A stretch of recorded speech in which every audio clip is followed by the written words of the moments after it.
Friends, இன்றைக்கி நம்ம ரொம்ப சிம்பிளாகவும் ஈஸியாகவும் ஒரு முட்டை பிரியாணி செய்ய போகிறோம். வாங்க, அதுக்கு பிரியாணி மசாலா பொருட்கள் எடுத்து வச்சுருக்கோம். கூட ஏலக்காய் வச்சுருக்கோம். எல்லாத்தையும் மிக்ஸி ஜாரில் போட்டுக்கலாம்.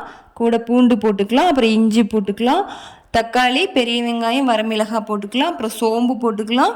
கொஞ்சமாக சீரகம் போட்டு நைஸ் பேஸ்ட்டாக அரைச்சி எடுத்துக்கலாம். அப்புறம் குக்கர் அடுப்பு மேலே வச்சு ஆன் பண்ணிவிட்டு நம்ம நெய் விட்டு பிரிஞ்சி இலை போட்டுக்கலாம். அப்புறம் அரைச்சி வச்சுருந்த பேஸ்ட் அதுக்குள்ளே ஊற்றிட்டு நல்லா கிளறிக்கலாம். தேவையான உப்பு மட்டும் போட்டுட்டு அப்புறம் அரிசி போட்டு தேவையான தண்ணி ஊற்றிட்டு கொத்தமல்லி கீரை கட் பண்ணி போட்டு கலக்கிக்கலாம். அப்புறம் ஒரு பச்சை முட்டையை உடச்சி நம்ம 2 முட்டையை ஊற்றிக்கலாம். அப்புறம் வேக வச்ச முட்டையை நாம் அதுக்குள்ளே கொட்டிக்கலாம். கொட்டிட்டு நல்லா கிளறிட்டு நம்ம மூடுறதுக்கு முன்னாடி கொஞ்சம் வெண்ணெய் அது மேலே வச்சுட்டு மூடி வச்சிடலாம். இப்போ ஒரு விசில் மட்டும் விட்டு அடுப்பு ஆஃப் பண்ணிடலாம். இப்போ முட்டை பிரியாணி ரெடி ஆகிடுச்சிங்க ஃப்ரெண்ட்ஸ். ரொம்ப சிம்பிளாகவும் ஈஸியாகவும் சீக்கிரமாகவும் சமைச்சிடலாம். இது மாதிரி நீங்கள் இந்த மெத்தடில் சமைச்சு பாருங்கள். தேங்க்யூ. மறுபடியும் அடுத்த வீடியோவில் சந்திக்கலாம்.